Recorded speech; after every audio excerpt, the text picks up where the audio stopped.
भैया जी का कहना है कि हम बेरोजगार हैं, तो हम इनको गारंटी सुधा कह रहे हैं कि 1000 रुपये डेली देंगे, हमारे यहाँ टाइल पत्थर का काम करेंगे बस। चलो कानून बहुत पसंद है और बेबाकी से बात करते हैं, ये चीज़ हमें बहुत पसंद है। बेबाकी से तो तुम बोल रहे हो यार, बढ़िया यार। जैसे हम हैं वैसे सेम हम अच्छे तो अवधेश दुबे कंफर्म है, अगर टिकट मिल गया तो अवधेश दुबे जी जीतेंगे, लेकिन अवधेश दुबे जी और पुलिस वाले खड़े खड़े के भगा रहे थे लोगों को, रोजगार वालों के लिए। सही है कि नहीं बताइए, क्या कोई अगर किसी में दम है बताइए हाथ उठा के, सही बात है कि नहीं? भाई हीरे की चमक देखनी है तो अंधेरे में जाइए, उजाले में तो शीशे भी चमकते हैं। आप हीरा बन के दिखाइए, नौकरी क्यों नहीं मिलेगा? क्या है, हमारा मेन मुद्दा रोजगार है, आप उसको भटकाने की कोशिश मत कीजिए। हिंदू मुसलमान मैं मानता हूँ, हमने कहा है, लेकिन हमने ये भी तो कहा आप इसको नहीं पकड़े इस बात को।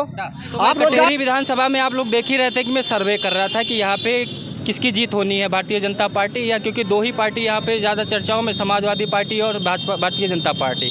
अच्छा, इस सीट को हॉट सीट क्यों मानी जा रही है? एक अयोध्या का मिल्कीपुर और दूसरा कटेरी, क्योंकि यहाँ के हमारे प्रदेश के माननीय मुख्यमंत्री जी स्वयं यहाँ के प्रभारी हैं और वहाँ के समाजवादी पार्टी के बड़े नेता शिवपाल यादव यहाँ के प्रभारी बनाए गए हैं और अयोध्या के सांसद अवधेश प्रसाद जी जो है मिल्कीपुर के जो है प्रभारी बनाए गए। तो इसलिए दोनों सीटों पे ज़्यादा चर्चाएं हो रही उपचुनाव को लेकर, चाहे नेशनल मीडिया हो या क्षेत्रीय मीडिया हो, सारी इसी मीडिया इसी मुद्दे पे चर्चा कर रही है कि क्या योगी आदित्यनाथ की साख वापस आएगी जो लोकसभा चुनाव को लेकर वो चली गई थी। तो क्या आपको क्या लगता है कि आप तो कटेरी विधानसभा के हैं, तो यहाँ पे समाजवादी पार्टी का मुझे कुछ नहीं कहना, बस योगी जी का इंसाफ और कानून हमें बहुत पसंद है। भारतीय जनता पार्टी जिंदाबाद जिंदाबाद।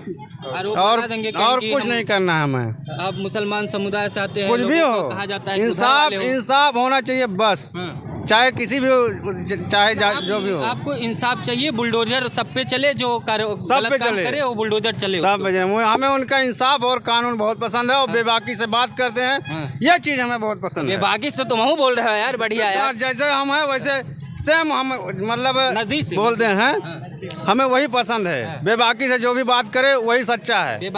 कौन जीत रहा है यहाँ से तो अवधेश दुबे कंफर्म है, अगर टिकट मिल गया तो अवधेश दुबे जी जीतेंगे, लेकिन अवधेश दुबे जी और योगी आदित्यनाथ जी माननीय हमारे सीएम जी, उनसे हाथ जोड़कर विनम्र निवेदन है कि जो अपने उत्तर प्रदेश ग्रेटर नोएडा और नोएडा के अंदर जितनी भी सारी कंपनियां हैं मल्टीनेशनल नेशनल लेवल की, उनमें जो थर्ड पार्टी से लोगों को भर्ती किया जाता है, खास करके ओप्पो कंपनी, लावा कंपनी और सैमसंग कंपनी, इनमें आपको 2 साल 3 साल के लिए 1 साल के लिए रखा जाएगा और उसके बाद अगर आप भर्ती हुई है तो उसके बाद आपको फायर कर दिया जाता है। काम रहेगा तो आपको भर्ती रहेगी और नहीं तो हटा दिया जाएगा, तो निकाल दिया जाता है।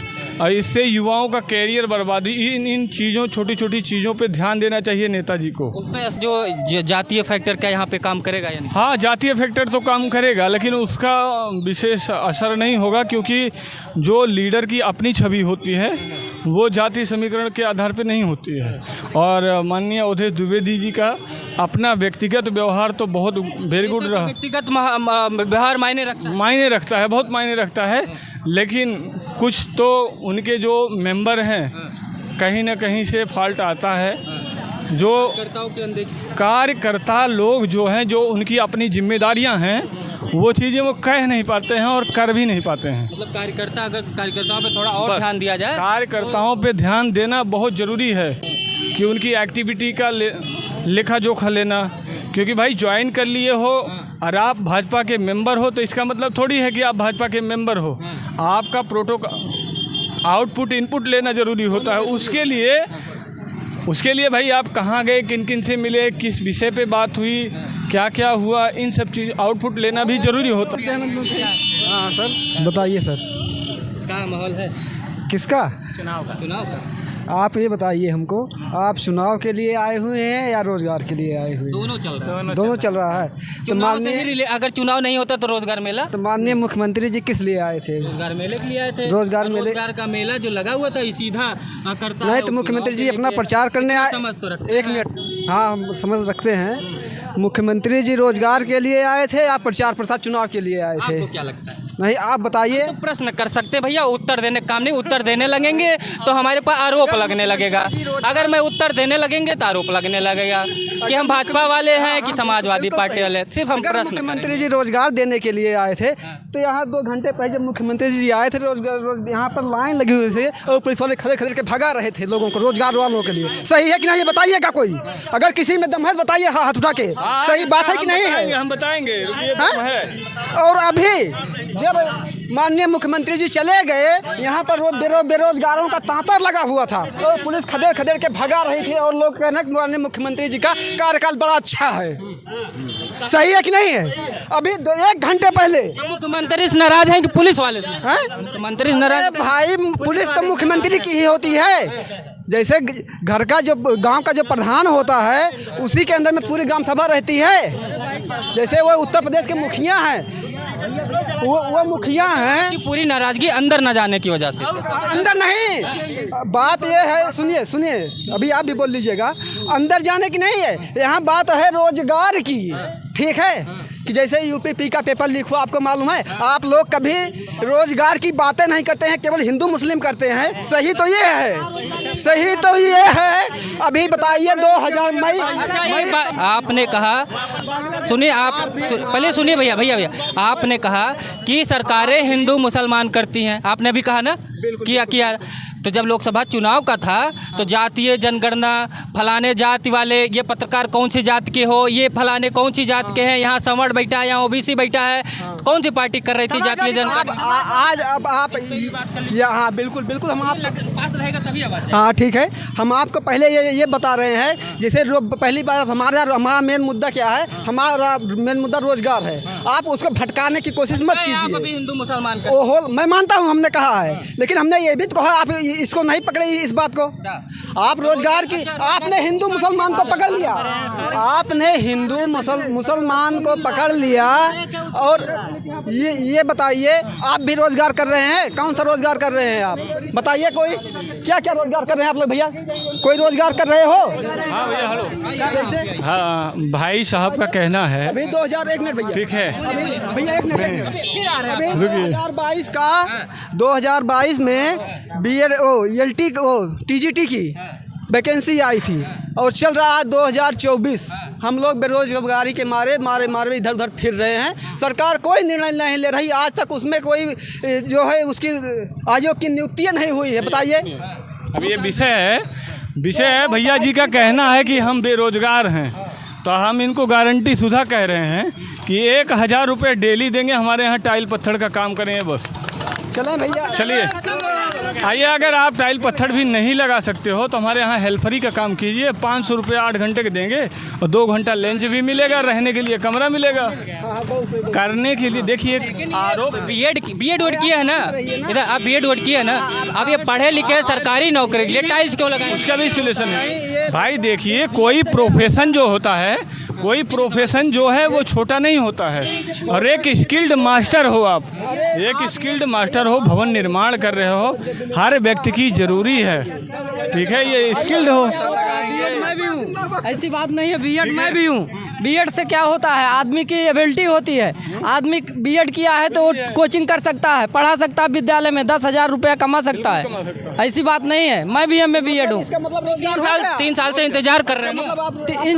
मेरा कहना ये है कि भाई गवर्नमेंट कोई भी हो, चाहे वो बीजेपी हो, सपा हो, बसपा हो, आज तक की भी। एक मिनट भैया, एक मिनट मेरी बात सुनिए भैया। जब तक अगर सुनिए, 1 मिनट। शिक्षा का मतलब अगर केवल रोजगार होगा ना तो भारतीय संस्कृति बिल्कुल नष्ट हो जाएगी। शिक्षा का मतलब होता है कि आप सब जागरूक बनिए। मोदी जी का कहना है और ये अब हर लोगों का आत्मविश्वास हो रहा है धीरे धीरे समाज के अंदर कि स्वयं स्वावलंबी बनो, काम करो। छोटा कर सकते हो, 100 कुल्हड़ बना सकते हो, अगर भट्ठा नहीं खोलने की अपना सरकारी नौकरी का देखें तो उनका क्या दोष है? तो नौकरी के देखे हैं तो नौकरी मिल रही है, जब इंतजार कर रहे नहीं है। बिल्कुल नौकरी मिलेगी। 2022 की वैकेंसी है। मैं ये कहता हूँ भैया जी, भारत यूनिलीवर्स के रजिस्टर्ड कंपनी है, भारत यूनिलीवर्स में रजिस्टर्ड कंपनी है। आप अगर पढ़े लिखे बुद्धिमान केमिस्ट्री हैं तो आप निरमा बना करके बेच सकते हो, और आप साबुन बना करके बेच सकते हो, आप शैम्पू बना करके बेच सकते हो। अगर आपके बेचने में कोई अवरोध पैदा कर रहा है तो उसके लिए सरकार जिम्मेदार है। बड़े भाई साहब का हम आभार प्रकट करना चाहते हैं। इन्होंने माननीय मुख्यमंत्री जी के ऊपर अपनी बातें रखी, लेकिन ये ज़रूर हम कहना चाहेंगे कि अगर ये पढ़े लिखे हैं, शिक्षित हैं, तो इनको कानून और नियम के बारे में, लोकतंत्र है, भी जानकारी होनी चाहिए। क्योंकि आप समय के हिसाब से आए नहीं, समय के बाद आप अगर कहीं आप एग्ज़ाम देने गए होंगे तो उसका टाइमिंग रहा होगा ना कि टाइमिंग से पहले आप, टाइमिंग के बाद 11 बजे आप घुस जाएंगे। मुख्यमंत्री का आज प्रोटोकॉल होता है, आज भी इंटरव्यू अभी भी चल रहा है, अभी भी ये जा सकते हैं, अपना जो भी इंटरव्यू है दे सकते हैं, अपना जो भी लेके आईडी वगैरह है। मैं एक चीज़ जनता से कहना चाहूँगा कि जो मुख्यमंत्री होते हैं, ऐसा है नहीं कि योगी जी हमेशा मुख्यमंत्री रहेंगे, कल को अखिलेश बनेंगे, कोई दूसरा बनेगा। तो जो मुख्यमंत्री का अलग अपना प्रोटोकॉल होता है, वैसे प्रधानमंत्री का प्रोटोकॉल होता है। समय से आप आएंगे तो एंट्री मिलेगी, नहीं आएंगे तो नहीं मिलेगी। मैं भी पेपर देने गया था, मैं भी पेपर देने गया था लखनऊ में, मुझसे 2 मिनट का लेट हो गया था और मैं एंट्री नहीं कर पाया। तो वहाँ धीरे धीरे 10-20 लोग आ गए, तो उन्होंने कहा कि ये तोड़ फोड़ मचाइए। मैंने कहा मैं एक शिक्षक की एबिलिटी रखता हूँ, master of education and bachelor of education. अगर मैं तोड़ फोड़ करूँगा तो समाज में क्या इसका प्रभाव जाएगा? एक शिक्षित व्यक्ति जो है तोड़ फोड़ कर रहा है, ऐसा नहीं करना चाहिए। आपका सार्थक क्षमता होना चाहिए। नौकरी तो मिल रही है, ऐसी बात नहीं है। मुझसे मेरे छोटे छोटे भतीजे हैं, बहुत छोटे भतीजे हैं, मेरा छोटा भतीजा है। मुझसे आगे जाकर मतलब ये नहीं है कि आप बीएड कर लिए हो तो शिक्षा के क्षेत्र में ही नौकरी करना है। आपको व्यावसायिक नौकरी भी करना है, एप्टीट्यूड एंड एप्टीट्यूड पेपर देना है। आपको किस क्षेत्र में जाना है, फील्ड का चुनाव अलग से करना चाहिए। सिर्फ आप जिस चीज़ का योग्यता के हिसाब से नौकरी मांगी, नहीं मतलब है बस। भाई साहब, एक जीती जागती घटना है हमारे ही साथ के पिरियावा गांव कटेरी विधानसभा के, और थाना क्षेत्र भीटी लगते हैं। लड़के का नाम राजनाथ मिश्रा है, पिताजी का नाम अवधेश मिश्रा है। उनका एक्सीडेंट हो गया था, कानपुर में रहते थे, दोनों पैर कट गया था। अपने बच्चों को उन्होंने पढ़ाया, प्रेस मैकेनिक थे, और आज वही लड़का बीटेक एमटेक करने के बाद आज वो IAS हुआ है, वाणिज्य मंत्रालय मिला है। भाई ताली बजाइए उस बच्चे के लिए जो IAS बना। ठीक है, राजनाथ मिश्रा नाम है, वाणिज्य मंत्रालय, 16 जुलाई 2023 का। और दोनों पैर कट गया था। उस पिता को भी ताली मिलना चाहिए जिन्होंने ऐसा सोचा, और ऐसे परिवार के लिए भी सोचना चाहिए जिन्होंने अपने बच्चों को अपने से दूर किया, और उसके मतलब जो ममता होती है, ममता का भी हनन हुआ उनके। और ऐसी माता पिता ऐसे परिवार के लिए भी सम्मान योग्य है, और हमारे उस क्षेत्रवासियों को भी धन्यवाद होना चाहिए। तो ये थी कटेहरी की जनता जो अपनी बात रख रही थी। रोज़गार पे भी बात होती है, लेकिन वो भी पक्ष रखा जाना चाहिए क्योंकि रोज़गार मेला लगा हुआ था। तो ये जनता ने बता दिया है, एक मूड पता चल जाता है कि क्या है माहौल यहाँ पर, कि भारतीय जनता पार्टी का क्या माहौल है और समाजवादी पार्टी का। क्योंकि दोनों दिग्गज, एक मुख्यमंत्री हैं और एक दूसरे समाजवादी पार्टी के दिग्गज नेता हैं शिवपाल यादव, दोनों प्रभारी यहाँ के। तो एक हॉट सीट है, तो जनता की राय जानना बहुत ज़रूरी था। तो वीडियो अच्छा लगा हो तो चैनल को सब्सक्राइब करिएगा, वीडियो को लाइक करिएगा। नमस्कार। सुनाना चाहता हूँ भाई साहब के लिए मैं कहना चाहता हूँ, जो रोज़गार के लिए कह रहे थे कि हमको रोज़गार नहीं मिला है। भाई हीरे की चमक देखनी है तो अंधेरे में जाइए, उजाले में तो शीशे भी चमकते हैं। आप हीरा बन के दिखाइए, नौकरी क्यों नहीं मिलेगा? ये लाइन आपको बहुत अच्छी लगी। तो अपने लिए आप लोग ताली बजा लीजिएगा, चैनल को सब्सक्राइब करिए, वीडियो को लाइक करिएगा। नमस्कार।